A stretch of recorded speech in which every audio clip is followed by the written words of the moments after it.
Demək, 6 nömrəli tapşırığa baxırıq ki, blok imtahan sualına düşən suallardan biridir. Belə bir üslü tənlik verilib, bərabərsizlik daha doğrusu verilib.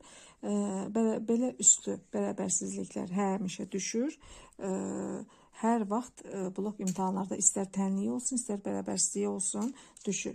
Biz nə edirik uşaqlar? Bax, bu hissəni olduğu kimi saxlayıram. 2 vurulsun 7 üzərinə üstündə x çıxılsın 5 çıxılsın. Mən bilirəm ki, bu ayırıram.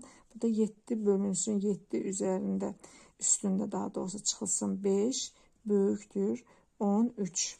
Aha, mən nə edirəm? Bir t əvəzləməsi edirəm. Buna bir t əvəzləməsi deyirəm. 7 üstündə x çıxılsın 5 bərabərdir bir t əvəzləməsi edirəm. Olacaq 2t çıxılsın 7 bölünsün t böyükdür 13. Hər tərəfi t'yə vururam.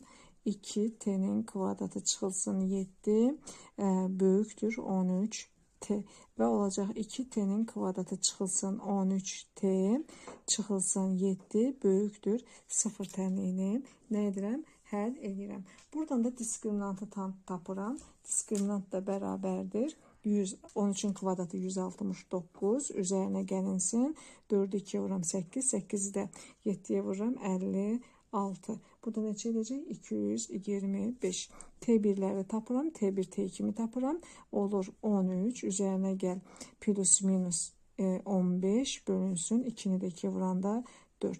Demek 28'i 4'e böləcəm. Eləyəcək 7. Bir dəfə də T2'ni də tapacağım. Eləyəcək 13 çıx 15 mənfi 2 böl 4 o da deyir mənfi 0,5. Demək üstü tənlikdə bu kənar kök olur mənfi ödəmir. Çünkü biz şərtimiz de var ki kökün altında x çıx 5'dirsə x çıxılsın 5 mütləq böyük bərabərdir 0 olur. X də böyük bərabərdir 5 qiymətini alır. Biz bu şərti bilməliyik ilk növbədə. Yəni bunu lap qabaqcadan yazmalıyıq.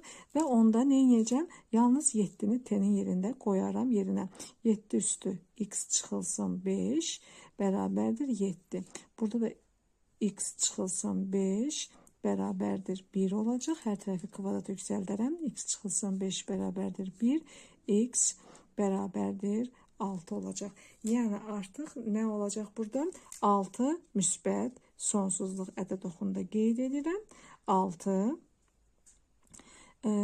sağ tərəf eşitdirəm. Olacaq 6 müsbət sonsuzluq mənim cavabım edəcək uşaqlar.